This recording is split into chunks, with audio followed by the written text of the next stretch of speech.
আজকে আপনাদের তরুণ কুমারের সম্পর্কে কিছু ঘটনার কথা জানাবো। তরুণ কুমারের ডাকনাম বুড়ো, ওটা রেখেছিলেন ওর পিসিমা। খুব অল্প বয়স থেকেই স্পষ্ট উচ্চারণে কথা বলতেন তরুণ কুমার। ওইভাবে কথা বলতে দেখেই পিসিমা বুড়ো নামকরণ করেছিলেন। সিনেমা লাইনে এবং পারিবারিক ক্ষেত্রে তরুণ কুমার বুড়ো নামেই সমধিক পরিচিত। অভিনয়ের ব্যাপারটা তরুণ কুমারের মধ্যে সেই শৈশব থেকেই ছিল। খুব ছোটবেলা থেকেই পাড়ায় বৈশাখী ক্লাবে অভিনয় করেছেন। প্রথম অভিনয় শাহজাহান নাটকে শিপার চরিত্রে। উত্তম কুমার ওই নাটকে দিলদারের চরিত্রটি করেছিলেন। চলচ্চিত্রে প্রথম অভিনয় পরিচালক অর্ধেন্দু সেনের হ্রদ ছবিতে, সেটা 1954 সাল। বিমল করের ওই মনস্তাত্ত্বিক গল্পটির নায়ক ছিলেন উত্তম কুমার। অসাধারণ অভিনয় করেছিলেন তিনি, ফলে সেই বছরের উত্তরোত্তর পুরস্কারটি তাঁর হাতেই এসেছিল।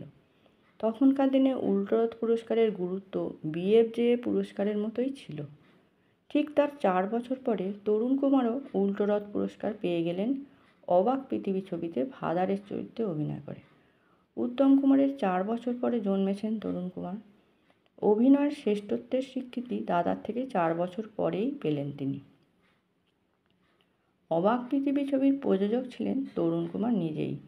মধু সংলাপী নাট্যকার বিধায়ক ভট্টাচার্য ছিলেন এই ছবির কাহিনীকার ও চিত্রনাট্যকার। পরিচালনা করেছিলেন বিশু চক্রবর্তী। বিধায়ক ভট্টাচার্যের সঙ্গে তখন তরুণ কুমারের খুবই ঘনিষ্ঠতা। বিশ্বরূপা মঞ্চে তার লেখা ক্ষুধা নাটকে গজার চরিত্রে অভিনয় করে দারুণ নাম করেছিলেন তরুণ কুমার। নিজের প্রযোজিত প্রথম ছবিতে তাই সেই বিধায়ক ভট্টাচার্যের নামটাই ভেবেছিলেন তিনি। আর যেমন রাম না জন্মাতেই রামায়ণ লেখা হয়ে গিয়েছিল, তেমনি ছবির গল্প ভাবার আগেই নায়কের নামটিও ভেবে রাখা হয়েছিল। বলাই বাহুল্য সেই নামটি হলো উত্তম কুমারের। অবাক পৃথিবীর ছবির চিত্রনাট্য লেখার পর একটা অসাধারণ পার্শ্ব চরিত্র বেরিয়ে এলো সেই চিত্রনাট্য থেকে। সেই চরিত্রটি এক বৃদ্ধ ফাদারের, এবং যে চরিত্রে অভিনয় করার মতো একজন শিল্পীই আছেন, তিনি হলেন ছবি বিশ্বাস। ছবি বিশ্বাসকে চিত্রনাট্য শোনানোর ভার পড়ল তরুণ কুমারের ওপরে। ছবি বিশ্বাস বললেন, পুরো স্ক্রিপ্টটা আমাকে শোনাতে হবে না, গল্পটা বল, আর আমাকে যে চরিত্রটা করতে হবে সেটা ডিটেইলে পড়। প্রায় 1 ঘন্টা ধরে তার চরিত্রটা শুনলেন ছবি বিশ্বাস। তারপর বললেন, বাহ, চমৎকার স্ক্রিপ্ট পড়িস তো তুই, তা এই চরিত্রটা আমাকে না দিয়ে তুই নিজেই কর না। তরুণ কুমার বললেন, পাগল হয়েছেন ছবিদা, এইরকম একটা হেভি রোল আমি করব, তেমন কথা আপনি ভাবলেন কেমন করে? ছবি বিশ্বাস এই কথার কোনো উত্তর না দিয়ে একদৃষ্টে তাকিয়ে থাকলেন তরুণ কুমারের দিকে। তারপর বললেন, ঠিক আছে, তুই একবার বিশুকে আমার সঙ্গে দেখা করতে বলিস, আজকালের মধ্যেই কিন্তু। বিশু অর্থে ওই ছবির পরিচালক বিশু চক্রবর্তী। বিশু চক্রবর্তী তার পরের দিনই দেখা করলেন ছবি বিশ্বাসের সঙ্গে। ছবি বিশ্বাস বললেন, দেখ বিশু, আমি তোদের ছবিতে অভিনয় করতে পারবো না, আমার হাতে অন্য ছবির কাজ আছে, আই অ্যাম সরি। বিশুবাবু বললেন, সর্বনাশ, তাহলে কি হবে ছবিটা?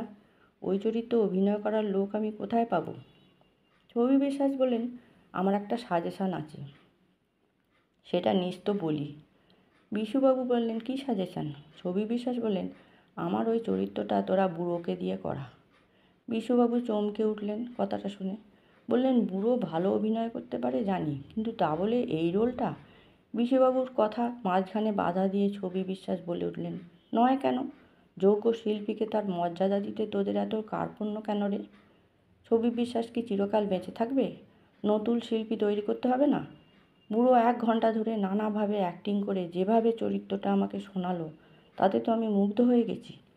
আমি বলছি এই চরিত্রটা বুড়োকেই দে, তোরা একটা ভালো ডিভিডেন্ড পাবি। বিশুবাবু আর কোনো কথা না বলে উঠে গেলেন সেখান থেকে। পুরো ঘটনাটা খুলে বললেন উত্তম কুমারের কাছে। সব শুনে উত্তম কুমার বললেন, অন্ধকারে হেঁটে লাভ কি বিশুদা? ছবিদা যখন বলছেন তখন বুড়োকে দিয়ে একবার চেষ্টা করে দেখাই যাক না কি হয়। অবাক পৃথিবী ছবির সেই ফাদারের চরিত্রে অসাধারণ অভিনয় করলেন তরুণ কুমার।